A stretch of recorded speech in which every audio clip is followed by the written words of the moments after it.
দুইটা ভাই একটা দৌড় দিয়ে বাবাজি মা জননীর কাছে গিয়ে বলে, মা গো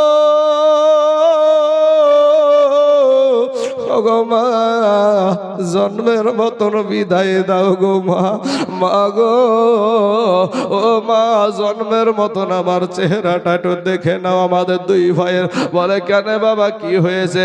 বলে, মা গো, আজ বদরের প্রান্তরে যুদ্ধের ডাক দিয়েছে আমার দয়ার নবী। মা গো, আমরা দোনো ভাই যুদ্ধে চলে যাব। মা জননী একটা ডাক দিয়ে বলে, রে আমার কলেজার টুকরা সন্তানেরা শোন, ওই যুদ্ধের ময়দানটা অত সহজ না, হয় মারতে হয় না হলে মরতে হয়। তোরা তো বালক ছেলে, তোরা কেমন করে তরবারি চালাবি? বলে, মা গো, রাখে আল্লাহ, মারে কে? মারে আল্লাহ, তাকে বাঁচাই কে? খাইরিহি ওয়া শাররিহি মিনাল্লাহি তাআলা ওয়াল বাসি বাদাল মাউত। ও মা, ভালো মন্দ যা কিছু হয় আল্লাহর তরফ থেকে হয় গো মা। শুনেছি এই যুদ্ধে নাকি আবু জেহেল আসছে। ও মা, ওই মক্কার জমিনে আমার দয়ার নবী, মায়ার নবী, এতিম নবীকে নাকি সবচাইতে বেশি কষ্ট দিয়েছে এই আবু জেহেল। মা গো, আমাদের দুই ভাইয়ের নিশানা হলো এই আবু জেহেল। ও মা, তুমি একটাবার আমাদেরকে বিদায় দাও। মা জননী বিদায় দিয়ে বলছে, বেটা রে, তোদেরকে ফিরে পাবার জন্য আমি বিদায় দিই নাই। ওরে বেটা, আমি বিদায় দিয়েছি কাল কিয়ামতের মাঠে আমি যেন দুই সন্তান শহীদের মা হয়ে উঠতে পারি। জোরে বলেন সুবহানাল্লাহ। এই ইসলামের জন্য, কোরআনের জন্য, মসজিদের জন্য বাবারে, এই কোরআনের জন্য, ইসলাম ধর্মের জন্য কিভাবে বাবাজি নিজের সন্তানকে কুরবানি করেছে, কত ত্যাগ। ও আব্বা জান, কারা আজ মসজিদকে ভালোবাসেন, কারা আজ মাদ্রাসাকে ভালোবাসেন, কারা ইসলামকে ভালোবাসেন, কারা নবীকে ভালোবাসেন? বাবা, আজকে পরিচয়টা একটু দেখবো রে বাবা। সোনা মানিক রে, ইন দি মিন টাইমে মায়ের কাছ থেকে বিদায় নিয়ে চলে যাচ্ছেন। এইদিকে আমার নবী, আপনার নবী, সারাকুল কায়নাতের নবী যুদ্ধের একটা কাতার করে দিয়েছে, একটা লাইন করে দিয়েছে। আমার নবী একটা করে বেছে বেছে নিচ্ছে। এইদিকে দুই সন্তান পিছনে দাঁড়িয়েছে বাবা। যখন ওই দুই সন্তানের কাছে আমার নবী পৌঁছায়া গেছে, দেখছে দুই সন্তান, ছোট ছেলে, বালক ছেলে, একটু বড় দেখানোর জন্য পায়ের বৃদ্ধা আঙ্গুলের উপরে ভর দিয়ে উঁচা দেখানোর চেষ্টা করেছে। জোরে বলেন সুবহানাল্লাহ। আমার দয়ার নবী, মায়ার নবী বলে, এ বালক, তোমরা তো ছোট দুই ভাই, এই লাইনে কেন তোমাদের দেখা যায়? তোমরা কি জানো এটা কিসের লাইন? বলে, ইয়া রাসূলুল্লাহ, ইয়া হাবিবাল্লাহ, নবী গো, আমরা জানি এটা কিসের লাইন, এটা হলো যুদ্ধের লাইন। আমার নবী বলছেন, বাবা রে, এই যুদ্ধের লাইনটা সহজ লাইন না রে বাবা। এই যুদ্ধে হয় কাউকে মারতে হয়, না হলে মরতে হয়, তরবারি চালাতে হয়। তোমরা বালক ছেলে তরবারি ঠিক মতো চালাতে পারবে না। ইয়া, তখন বড় ভাইটা বলে, ইয়া রাসূলুল্লাহ, ইয়া হাবিবাল্লাহ, নবী গো, আমাদেরকে ফিরায়া দিবেন না, আমাদেরকে ফিরায়া দিয়েন না গো নবী। নবী গো, শেষ বিদায় জনম দুঃখিনী মা জননীর কাছ থেকে নিয়ে বাড়ি থেকে বের হয়ে গেছি গো নবীজি। আমার মা আমাদেরকে বিদায় দিয়েছে। ও গো নবীজি, ইয়া রাসূলুল্লাহ, আমাদেরকে ফিরায়া দিয়েন না।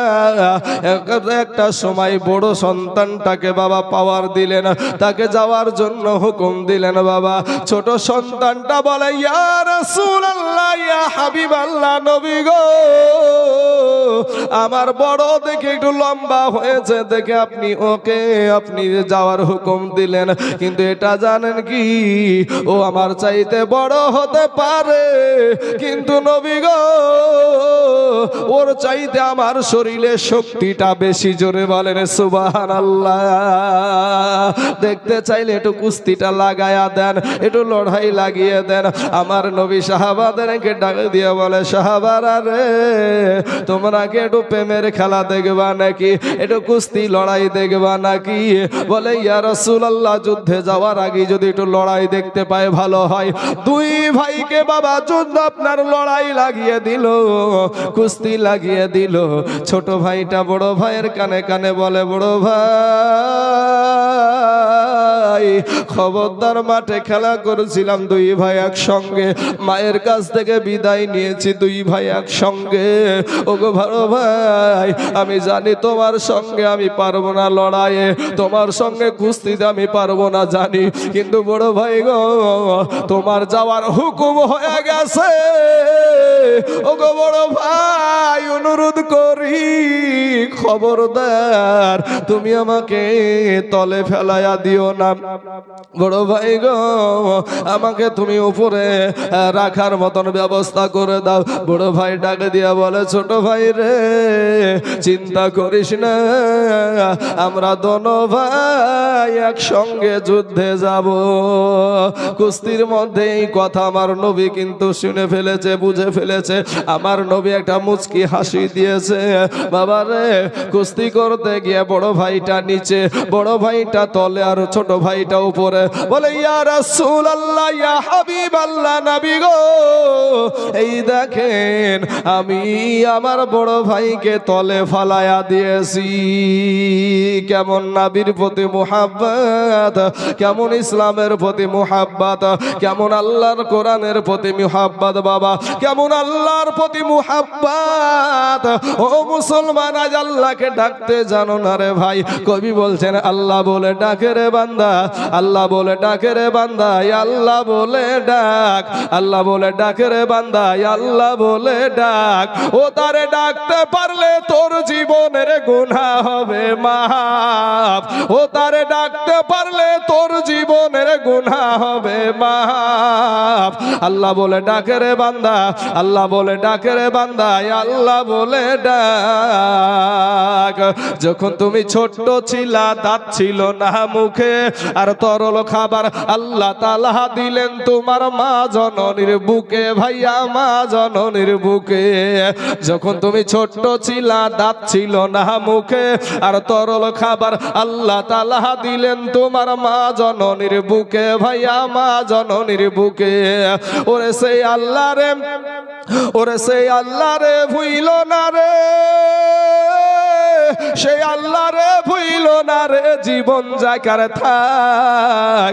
আল্লাহ বলে ডাকে রে বান্দা, আল্লাহ বলে ডাকে রে বান্দা, আল্লাহ বলে ডাক। ও তারে ডাকতে পারলে তোর জীবনের গুনাহ হবে মাফ। আল্লাহ বলে ডাকে রে বান্দা, আল্লাহ বলে ডাক। আরে যখন তোমার কেউ ছিল না তখনও ছিলেন উনি, এখন তোমার সব হইয়াছে পর হইয়াছে তিনি রে বাবা, পর হইয়াছে তিনি। যখন তোমার কেউ ছিল না তখনও ছিলেন উনি, এখন তোমার সব হইয়াছে পর হইয়াছে তিনি রে বাবা, পর হইয়াছে তিনি। আবার যখন তোমার কেউ রবে না তখন থাকবেন উনি। আল্লাহ বলে ডাকে রে বান্দা, আল্লাহ বলে ডাক। এটার অর্থ হলো ভাই যখন তোমার কেউ ছিল না, তুমি যখন মায়ের গর্ভে ছিলা, এরে ভাই জীবিত ছিলা, নড়াচড়া করেছো, মায়ের পেটে নড়াচড়া করেছো। তোমার মা জননীকে জিজ্ঞাসা করো, তোমার বিবিকে জিজ্ঞাসা করো, সন্তান মায়ের পেটে জীবিত থাকে, কিন্তু পৃথিবীর জমিনে নরেন্দ্র মোদী ভাবে নাই, মমতা ব্যানার্জি ভাবে নাই মায়ের পেটে ওই সন্তানটা কি খাবার খেয়ে বেঁচে থাকবে, এটা কিন্তু ভাবে নাই বাবা। আমার আল্লাহ বলে বান্দা রে আমি তোর আল্লাহ তোকে দুনিয়ার জমিনে পাঠায়া দিব। ওরে বান্দা, মায়ের পেটে কি খেয়ে বেঁচে থাকবি এটা পৃথিবীর কেউ না ভাবলে আমি তোদের রব, আমি তোদের আল্লাহ। আমি আল্লাহ তোর মা জননীর গর্ভে আগে থেকে খাবার রেডি করে রেখেছি। জোরে বলেন সুবহানাল্লাহ। এ মুসলমান, এ ভেটুল তালার মা খালা শুনে জানা যে রাতের বেলা মা জননীর পেট থেকে যখন প্রসাব হয়েছে ভাই, তুমি সঙ্গে সঙ্গে ভাই তোমার জবানে ভাত যাবে না, রুটি যাবে না, মোটা খাবার তো যাবে না রে ভাই। কিন্তু আমার আল্লাহ বলে, বান্দা রে, আমি আল্লাহ তোর জন্য আগে থেকে তোর মা জননীর বুকের উপরে তোর জন্য খাবার রেডি করে রেখেছি। জোরে বলেন সুবহানাল্লাহ। তার জন্য আমি বললাম, যখন তোমার কেউ ছিল না তখন ছিলেন উনি, এখন তোমার সব হইয়াছে পর হইয়াছে তিনি রে বাবা, পর হইয়াছে তিনি। আবার যখন তোমার কেউ রবে না, আবার যখন তোমার কেউ রবে না তখন থাকবেন উনি। আল্লাহ বলে ডাকে রে বান্দা, আল্লাহ বলে ডাক। কবরে যেমনি চলে যাবা, ভাই ভাই থাকবে না, বোন বোন থাকবে না, বাবা বাবা থাকবে না, বিবি বিবি থাকবে না, সন্তান সন্তান থাকবে না। কিয়ামতের দিন বাবা দৌড়াবে সন্তানের পিছনে, সন্তান দৌড়াবে বাবার পিছনে, কেউ তো আপন হইবে না। এরে মুসলমান, নিজের কর্ম নিজে করো ভাই, নিজের আমল নিজে করো। আমল ভালো আমল নেক আমল নিয়ে কবরে যাও, কবরটা হবে তোমার জান্নাতের টুকরা। আর যদি তুমি মাস্তানি করো যুবক, ওই কবরটা হবে জাহান্নামের টুকরা। আর একটা কথা বলে দিই ভাই রে, আজ পর্যন্ত যত আল্লাহওয়ালা মানুষ, যত আল্লাহর ওলি আছে, আমার নাবি থেকে যত আল্লাহওয়ালা মানুষ আছে ভাই, মাস্তানি করে আল্লাহ পাইনি রে বাবা, চোখের পানি দিয়ে আমার আল্লাহর ওলি হয়েছে। জোরে বলেন সুবহানাল্লাহ। মুখে ফেবিকুইক আঠা লাগাইছেন নাকি ভাই? সুবহানাল্লাহ মুখ দিয়ে বার হয় না, আলহামদুলিল্লাহ আলহামদুলিল্লাহ মুখ দিয়ে বার হয় না। ভাই রে, কবরে যাবেন কি নিয়ে যাবেন? কবরে কি নিয়ে যাবেন? যেদিন কবরে যাবেন সেদিন আপনার কি হবে সেইটা চিন্তা করেন। আজ আপনি যেটাই করছেন, আমরা একটা থাপ্পড় মারতে যাব না কেউ, আল্লাহর ফারিস্তার একটা থাপ্পড় মারবে না আপনাকে। কিন্তু যেদিন আপনি কবরে যাবেন, আপনার পরনে 3খানা কাফন ছাড়া আপনাকে আর কিছুই দিবে না। এত বন্ধুতে বন্ধুতে এত মিল, এক বন্ধু আর এক বন্ধুর সাথে গল্পতে মাইতে আছে, এক বন্ধু আর এক বন্ধু মোবাইল দেখা দেখি করছে। কিন্তু ওই বন্ধু তুমি মইরা দেখো, তোমার ওই বন্ধুটা তোমার সাথে যায় কি? একটু বিবেক দিয়ে চিন্তা করে দেখো ভাই, রাতের বেলাতে কারেন্টের সুইচটা অফ করে দিয়ে ঘরের ভিতরে অন্ধকারে একটু চিন্তা করে দেখবা কবরটা কেমন হবে। কবর আর রাতের অন্ধকারের সাথে একটু মিল করে দেখবা ভাই। তুমি যে মাস্তানি, মা খালারা আপনাদের আওয়াজ কেন এত? এতগুলা বেটা ছেলে বসে আছে, একটা পুরুষের এখানে কানের আওয়াজ আসছে না, আপনাদের আওয়াজ কেন? মহিলাদের আওয়াজ বাবা যেখানে যাবে সেখানেই হয়। কিন্তু এই নারীদের কোনো বাবা সম্মান ছিল না। এই নারীদের, আচ্ছা ভাই আমি ওখানে লেখালেখি করেন, পরে আমি সব লিখব। বাবাজি, এই মহিলাদের কোনো সম্মান ছিল না, কোনো ইজ্জত ছিল না। মহিলাদেরকে উলুঙ্গা করে নাচানো হতো, মহিলাদেরকে বাজারে বেচা কিনা করা হতো, মহিলাদেরকে জিন্দা দাফন করা হতো। এই সম্মানের জায়গায় আমাদের পায়ের তলে হলো জুতা, আর মায়ের পায়ের তলে হলো আল্লাহর জান্নাত। জোরে বলেন সুবহানাল্লাহ। এই সম্মানের জায়গায় বসায় আছে আমার দয়ার নবী। জোরে বলেন সুবহানাল্লাহ। অথচ সেই নবীর আদর্শ মায়ের ভালো লাগে না, সেই নবীজির বিটি মা ফাতেমার আদর্শ আর ভালো লাগে না।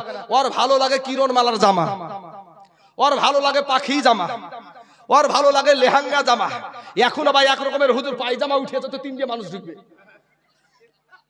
হ্যাঁ একেবারে বাবাজি, শোনা, কোন নায়িকা কেমন পোশাক পরেছে ওটার পছন্দ, আল্লাহর দেওয়া চেহারা পছন্দ হয় না। দেখবেন একটা মহলম ভাই, এই জিএম বলে একটা মহলম, ঘা ভালো হয় রে ভাই, নিজে ফসা হলে ঘা ভালো হয়, মহলম কতলাছে। হ্যাঁ, ওপরকার রাম ছিলকে পর্যন্ত হয়। সুবহানাল্লাহ। বাবাজি আমার মা খালা গো, আমি যেহেতু কথাগুলো তাড়াতাড়ি বলছি, বলার উদ্দেশ্য আমার আলাদা। তো মা, তোমাদেরকে একটা ওষুধ আমি দিয়ে যাচ্ছি মা, তোমার কোনো মেডিসিনের দরকার নাই, সব মেডিসিন আমার আল্লাহর মেডিসিনের কাছে ফেল। কথা বলে ঠিক না? ঠিক। সব মেডিসিন আমার আল্লাহর কাছে ফেল, তুমি ওই মেডিসিনটা ব্যবহার করিও, তোমার কোনো জিনিস লাগবে না, তোমার চেহারা থেকে এমনি আলা জ্যোতি নূর বের হবে। জোরে বলে সুবহানাল্লাহ।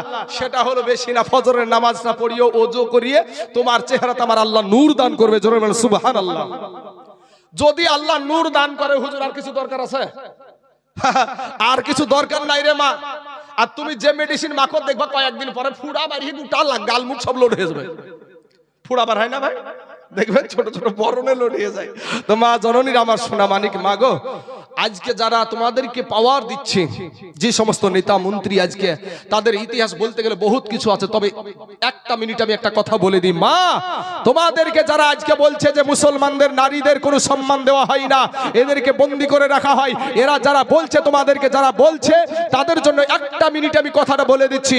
গুজরাটের জমিনে গোধুরার স্টেশনে ট্রেনের বগিতে আগুন লাগাকে কেন্দ্র করে হাজার হাজার মুসলমান আমার যুবক ভাইদেরকে গ্যাস পেট্রোল দিয়ে জ্বালিয়ে পুড়িয়ে শেষ করে দিয়েছিল।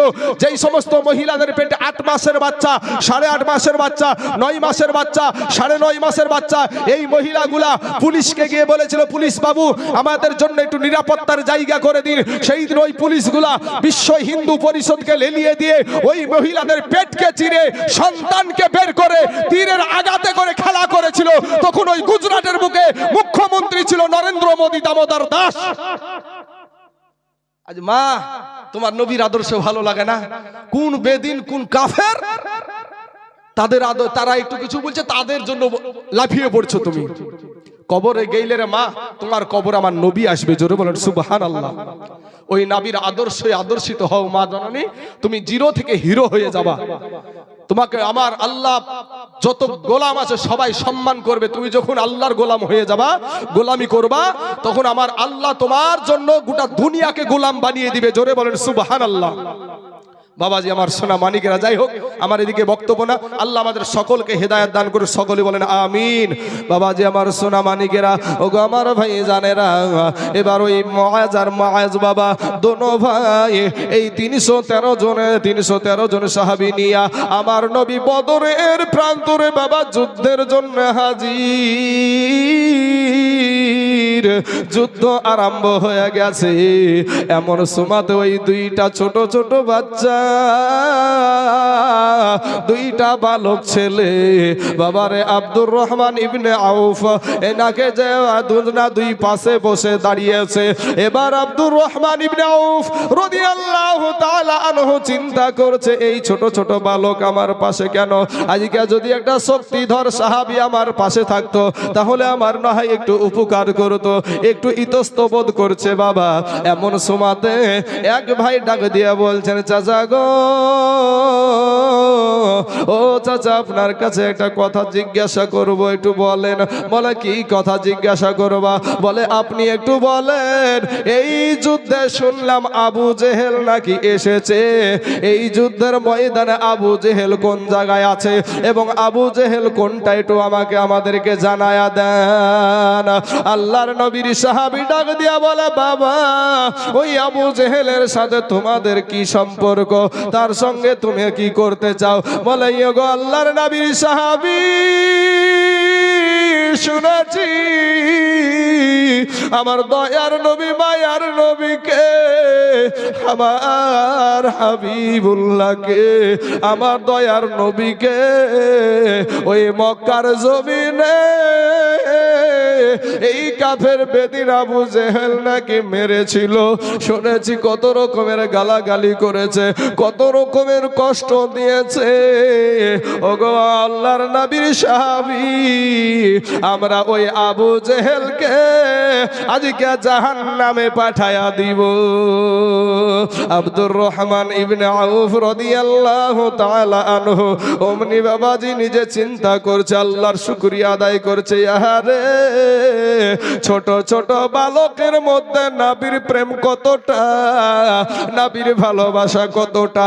আজকে যুবকরা তোমার কোরআন নিয়ে কটূক্তি করে, তোমার নবী নিয়ে কটূক্তি করে। আজকে তুমি সেই সমস্ত নায়ক নায়িকাকে নিয়ে পাগল হয়ে আছো ভাই। ও মুসলমান যুবক, আমার ভাই যারা ছোট ছোট বালক, তোমার মতন তাদের দুইখানা হাত, তাদের দুইখানা পা, তাদের দুইটা চোখ রে যুবক। এই দোনো সন্তান যখন ওই কথা বলেছে, আব্দুর রহমান ইবনে আউফ বলছে, বাবা আবু জেহেলের কাছে যাওয়া তো অতটা সোজা কথা না, কারণ নেতাদের কিছু চামচা থাকে না, থাকে না ভাই? নেতাদের কিছু চামচা থাকে, এই চামচাদের কারণে নেতার কাছে পৌঁছানো যায় না। আবু জেহেলকে ঘেরাও করে আছে সকলেই। এবার বলে, শুধু আপনি, আমরা কিভাবে তার কাছে পৌঁছাবো সেটা আমাদের বিষয়, আপনি শুধু দেখায়া দেন আমার নাবির দুশমন আবু জাহেল কোনটা। দুইটা বালক ছেলে ডাক দিয়া বলে, বাবা ওই দেখো ঘোড়ার ওপরে, সবার ওপর দিয়ে যাকে দেখা যাচ্ছে মাথাতে মুকুট পরে আছে, ওই ব্যক্তিটাই হলো আবু জাহিল। বলতে দেরি বাপ, দোনো ভাইয়ে দৌড় দিতে দেরি নাই। দোনো ভাই এমন জোরে বাবা দৌড় দিয়েছে, মুহূর্তের মধ্যে কাফের বেদিন আবু জাহিলের কাছে পৌঁছায়া গেছে। বাবা বলবো কিরে বাবা, লম্বা ঘটনা সংক্ষিপ্ত করে বলছি। ইন দি মিন টাইমে বাপ এক ভাই আর এক ভাইকে ইশারা করে, ভাই রে দুই ভাই একসঙ্গে আঘাত হানব। দুই ভাই বাবা যখন আপনার আবু জাহিলকে পায়ের উপরে আঘাত করলো, গোড়ালি কেটে দুনিয়া দেয়, গোড়ালি পায়ের গোড়ালিটা কেটে দিয়েছে, আবু জেহেল নিচে পড়ে গেছে। আর এক ভাই এসে আব্বাজান একেবারে বুকের মধ্যে বসায়া দিয়েছে। আবু জেহেলের একটা বেটা ছিল যার নাম হলো ইকরামা, পরে কালেমা পড়ে মুসলমান হয়েছিল। বাবা এই ইকরামা এসে বাবাজি যখন দেখছে তার বাবাকে দুনিয়া থেকে বিদায় করছে, ইকরামা এসে একটা তরবারি মেরে বড় ভাইটার ডান হাতটা যখন মেরেছে ভাই, ডান হাতটা কেটে গিয়া কিছুটা চামড়া লাগিয়ে আছে। তারপরেও বাবাজি নিজে মাথা নত করে নাই, যুদ্ধ চালিয়ে যাওয়ার চেষ্টা করছে। হাতটা যখন আপনার ঝুলছে, যুদ্ধ করতে পারছে না। এমন সময়তে কিতাবে লিখছে তার বাবা তার ডাহিন হাতটাকে পায়ের তলে দিয়া একটা টান মেরে হাতখানা ছিঁড়ে ফেলে দিয়া যুদ্ধ করেছে। জোরে বলেন সুবহানাল্লাহ। আমি আমার ভাইদেরকে বলবো, আমার আব্বাজানদেরকে বলবো, বাকি ঘটনাটা একটু বলছি বাপ, তবে শোনেন রে বাবা, আজ আপনাদেরকে কোন রকমের যুদ্ধ করতে হবে না, আপনাদের হাত কাটতে হবে না, আপনাদের পা কাটতে হবে না। এ মুসলমান, মোতার প্রান্তরে জাফর বিন আবু তালিব যুদ্ধ করছিল বাবা। যুদ্ধ করতে করতে করতে কলা গাছ ঝুড়া করে ঝুড়তে বাবা এক হাতে যখন তরবারি মারলো, একটা হাত কেটে জমিনে পড়ে গিয়েছিল, আর একটা হাতে যখন তরবারি মেরেছিল আর একটা হাতও কেটে, আর একটা হাতও আপনার জমিনে কেটে পড়ে গিয়েছিল। বাবারে পাশের একটা সাহাবীকে ডাক দিয়া বলে, ওগো আল্লাহর নবীর সাহাবী, দয়ার নবীকে বলি, ওগো আমি জাফরের দুই হাত কাটা, দুই পা কাটা, এরপরও ইসলামের পতাকা মাটিতে পড়তে দিই নাই। জোরে বলেন সুবহানাল্লাহ। বাবা রে, দুইজন সাহাবী দৌড়ে গিয়ে দেখছে বাবা জাফরের দুই হাত কাটা, দুই পা কাটা, ইসলামের পতাকাটা মুখে কামড় দিয়া বাবা উঁচা করে রেখে দিয়েছে। জোরে বলেন সুবহানাল্লাহ।